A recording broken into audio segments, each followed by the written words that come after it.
جب انسان پورا ٹوٹ جاتا ہے اور جب کوئی چاروں جانب اس کا مددگار نہیں ہوتا تو رب تو ہوتا ہے نا، اللہ تو اس کا مددگار ہوتا ہے نا، وہ تو پھر اپنے اس بندے کی مدد کرتا ہے نا، پھر وہ تو توانائی دیتا ہے نا، وہ تنہا نہیں چھوڑتا، وہ تو آنسوؤں والوں کے آنسوؤں پہ بڑا کرم فرماتا ہے، وہ تو قسم پرسی میں آ جاتا ہے، اس کی رحمت بڑھ کے استقبال کر لیتی۔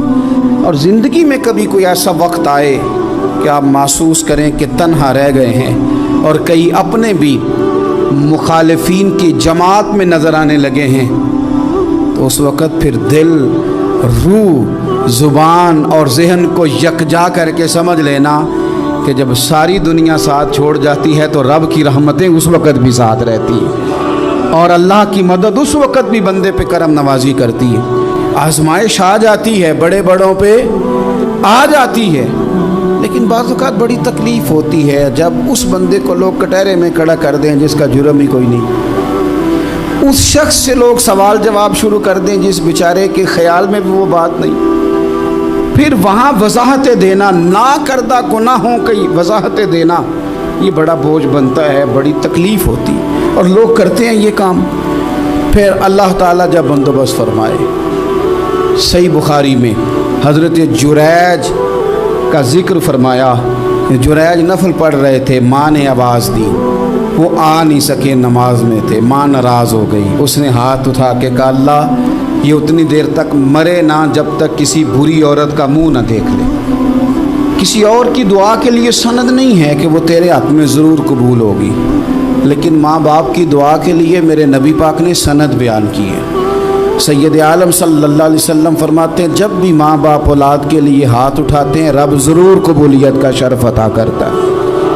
تو جہاں سند موجود ہے نا، کچھ افتتاح ابا جی سے بھی کرا لینے چاہیے، کچھ کام شروع کرنے سے پہلے صرف اماں سے ہی دعا کرا لینی چاہیے، یہ والا افتتاح بھی بڑے کام کا ہے کیونکہ یہاں سند بیان کر دیا میرے نبی کریم۔ تو جناب جریج کی ماں ناراض ہو گئی، کہنے لگی اللہ اس نے میری بات نہیں سنی، اب تھے تو وہ نیک، لیکن رب کریم کی حکمت کا تقاضا ہے، ماں کی دعا کو بھی قبول کرنا تھا، اللہ نے آزمائش میں مبتلا کر دیا۔ والدہ تو چلی گئیں، وہ ایک خیمے میں، ایک کٹیا میں، ایک جھونپڑی میں عبادت کرتے تھے، اللہ کو یاد کرتے تھے، رب رب کرتے تھے، اور لوگ ان کی بڑی تعریف بھی کرتے تھے، لوگ ان کے ارادت مند بھی تھے، عقیدت مند بھی تھے، اہل محبت بھی تھے۔ ایک عورت آ گئی، بس وہ اللہ کی حکمت پوری ہونی تھی، اس نے آ کے پہلے تو انہیں اپنی طرف مائل کرنا چاہا، جب نہ مائل ہوئے تو الزام لگا دیا۔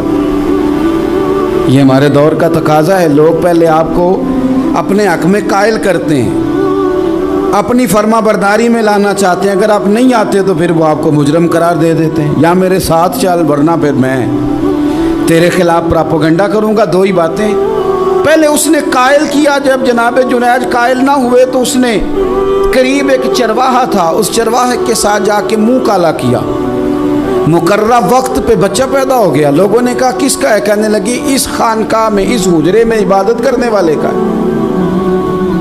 اگر کسی دیندار پر ذرا سا بھی الزام لگ جائے تو آپ یقین کریں کہ بڑے بڑے خوفناک لوگ بھی نیک ہو جاتے ہیں، جن کا اپنا سارا ماضی کالا سیاہ ہو وہ بھی اجالوں کے راہبر بن جاتے ہیں، جن کی اپنی زبانیں ساری زندگی آلودہ رہی ہوں وہ بھی بڑے بڑے اعلیٰ سچ بولنے لگتے ہیں۔ اعلیٰ کچے میرے مکان کی دیوار کیا گری، لوگوں نے تو میرے صحن میں رستے ہی بنا لیے۔ بڑے لوگ آ جاتے ہیں، پھر بڑا کچھ کرتے ہیں اور بڑے بڑے خوفناک جملے کستے ہیں، بس کو نقطہ جو ہاتھ آ گیا، ایسے جیسے گرنے کا انتظار کر رہے تھے۔ اب جناب لوگ اٹھے، احتجاج شروع ہو گیا، شور پڑ گیا، یہ بابا بڑا نیک بنتا تھا، نفل پڑھتا تھا، عبادتیں کرتا تھا، دیکھو اس کا حال کیا ہے کہ اس نے ناجائز بچہ پیدا کیا۔ بغیر تحقیق کے میں کہہ چکا ہوں کہ الجھے الجھے بکھرے بکھرے روز و شب دیکھے گا کون، لوگ تیرا جرم دیکھیں گے، سبب دیکھے گا کون، لوگ تیرا جرم دیکھیں گے، سبب کوئی غور نہیں کرتا کہ وجہ کیا تھی۔ او بھائی کچھ تو مجبوریاں رہی ہوں گی، یوں ہی کوئی بے وفا نہیں ہوتا۔ الزام لگا دیا، شور ہوا، احتجاج ہوا، دنیا اکٹھی ہوئی، ان کا انہوں نے حجرہ گرا دیا، مارا بھی، پیٹا بھی، ایک نیک آدمی کو بدنام بھی کیا۔ برا بھلا بھی کہا, گالیاں بھی دی, جو کر سکتے تھے کیا. اب جب سزا دینے لگے نا تو جناب جریج کہنے لگے تھوڑی سی اجازت دیتے ہو, مار تو تم نے دینا ہی ہے. کہا جناب ٹھیک ہے دیتے ہیں. انہوں نے کہا صرف 2 نفل پڑھنے ہیں. اب وہ نفل پڑھ رہے تھے تو لوگ اس وقت بھی کہہ رہے تھے فراڈ ہی کر رہا ہے, دھوکہ ہی دے رہا ہے. چونکہ ذہن بن گیا نا, بدگمانی آ گئی. انہوں نے 2 نفل پڑھ کے ہاتھ اٹھائے, کہا اللہ جانا تو میں نے ہے, پر اس رسوائی کے ساتھ جنازے تک نہیں خراب ہو جاتے, قبریں تک نہیں لوگ بدنام کر دیتے. کہ اللہ جانا تو ہے پھر اس رسوائی کے ساتھ, تو میری مدد فرما. اب تو میرا کیس تیری ہی عدالت میں ہے, تو رحمت کا دروازہ کھول. ہاتھ اٹھائے, دعا مانگی, نفل پڑھے, پورے مجمع پہ نظر دوڑائی, کوئی نہیں تھا سپورٹ کرنے والا. کل تک جو کہتے تھے نا تیرے لیے جیئیں گے, تیرے لیے مریں گے, ساری عمر ہی آٹا گدہ ہے, لکھاں کیتے نہیں پیڑے. اب وقت آیا ہی تے محمد بخشا, کوئی نہیں ہو بیٹھا نیڑے. ایک بندہ بھی نہیں تھا ووٹر سپورٹر ساتھ دینے والا, کوئی نہیں تھا. تو جناب جنید بچے کی طرف اشارہ کر کے کہنے لگے کوئی نہیں بول رہا, تو ہی بول کے بتا دے تیرا باپ کون ہے, تو ہی بول کے بتا دے کون ہے. اللہ اکبر. میرا رب جب چاہے تو بچے بولتے ہیں, رب چاہے تو گونگے بولتے ہیں, رب جب چاہے تو پھر پتھر بھی بولتے ہیں. جب کہا نا تو ہی بتا تو بچہ بولا, اور بول کے کہنے لگا میرا باپ جریج نہیں, میرا تو وہ ہے جو بکریاں چرانے والا ہے, وہ میرا باپ. جب رب کریم نے توفیق دی تو بچہ بول پڑا. جب رب بندوبست کرتا ہے کسی کی عزت کی حفاظت کا تو پھر کوئی اسے رسوا کر سکتا. یاد رکھنا جب رب محافظ ہو تو پھر لوگوں کا پراپوگنڈا وہاں کچھ کر سکتا. لوگ کئی دفعہ بڑا گہرا جال بنتے ہیں, سازش کا رنگ بڑا گہرا ہوتا ہے. عام سادے آدمی اس کو سمجھ نہیں پاتے, اس پراپوگنڈے کا حصہ ہو جاتے, انہیں پتہ ہی نہیں چلتا یہ بات دراصل کیا کی جا رہی ہے. یہ کتنی گہری حسد کی آگ ہے جس کو لوگ بغض کے ساتھ ہوا دے رہے ہیں, اپنی عداوت کے ساتھ اس کو زیادہ جلا رہے ہیں. حضرت سیدنا عائشہ صدیقہ رضی اللہ تعالیٰ عنہ بیان کرتی ہیں, اور لطف کی بات یہ بھی بخاری میں موجود ہے. میں نے جناب جنید کا قصہ عرض کیا تو بخاری سے, یہ عرض کر رہا ہوں تو بخاری سے. یہ واقعہ میں حضور کی امت کے کسی ولی کا بیان کرتا تو لوگوں نے کہنا تھا ہماری سمجھ میں نہیں آتا. بعض لوگوں کا خیال ہے کہ داتا صاحب کی کرامت بھی نبی پاک کی بیان کریں. او خدا کے بندوں کو خیال کرو, داتا صاحب تو کئی 100 سال بعد آئے ہیں, وہاں اگر کوئی کرامت ہوگی تو حضور بیان کریں گے. اگر نبی کریم نے پچھلے بنی اسرائیل کے ولیوں کی کرامتیں بیان کر کے تمہیں بتائی ہیں تو اس کا معنی یہ ہے کہ اگر وہاں اللہ یہ شان عطا کر سکتا ہے تو تم تو امتوں کی سردار امت ہو, ان پر تو نیرا فضل ہے, تم پر تو رب کا فضل کبیر ہے. تو بس لوگ سمجھنے کو تیار نہیں, پچھلوں کی مان لیتے ہیں. جناب آصف بن برخیہ کی کرامت جو سورہ نمل میں آئی وہ تو مانیں گے, پر غوث پاک کی کرامت یہ پتہ نہیں عجیب فلسفہ ہے, اور کس طرح کا فلسفہ ہے یہ سمجھ سے بالاتر ہے کہ بنی اسرائیل کا کوئی ولی ہو تو اس کی کرامت ہو سکتی ہے, اور نبی پاک کی امت کا ہو تو اس کی ہو ہی نہیں سکتی. کیا معنی ہے اس بات کا؟ اور لوگ ہیں کہ داد و تحسین دے رہے ہیں, واہ واہ کر رہے ہیں. اللہ تعالیٰ سمجھنے کی توفیق عطا فرمائے. حضرت عائشہ صدیقہ رضی اللہ تعالیٰ عنہ فرماتی ہیں ایک عورت تھی اور اسے نبی پاک صلی اللہ تعالیٰ علیہ وسلم نے وہ کلمہ پڑھ کے مسلمان ہوئی, مدینہ طیبہ آ گئی تو حضور نے مسجد نبوی شریف میں اس کے لیے مکان, ایک سادہ سا کمرہ ساتھ مسجد کے بنوا دیا, وہیں رہنے لگی. اکثر وہ سیدہ طیبہ کے پاس آتی تو حضرت عائشہ صدیقہ رضی اللہ تعالیٰ عنہ فرماتی ہیں وہ بڑی باتیں سناتی اور آخر میں کہتی وہ ہار والا دن بھی بڑا عجیب دن تھا, اور میرے رب کی قدرتوں کا دن تھا, وہ بھی بڑا عجیب دن تھا. سیدہ عائشہ صدیقہ رضی اللہ تعالیٰ عنہ ایک دن فرمانے لگی کہ تو ہار والے دن کا بڑا ذکر کرتی ہے, وہ کیا دن تھا؟ تو خاتون کہنے لگی اماں جی وہ دن تھا جب میرے رب پر بھروسہ اور مضبوط ہو گیا, جس دن میرا اپنے رب پر توکل اور بڑھا, میرے ایمان میں یقین میں اور پختگی آئی. کہنے لگی میں ایک گھر کی کنیز تھی, نوکرانی تھی, اس گھر میں ایک بچی تھی جس کے پاس سونے چاندی ہیرے جواہرات کا ہار تھا. اس زمانے میں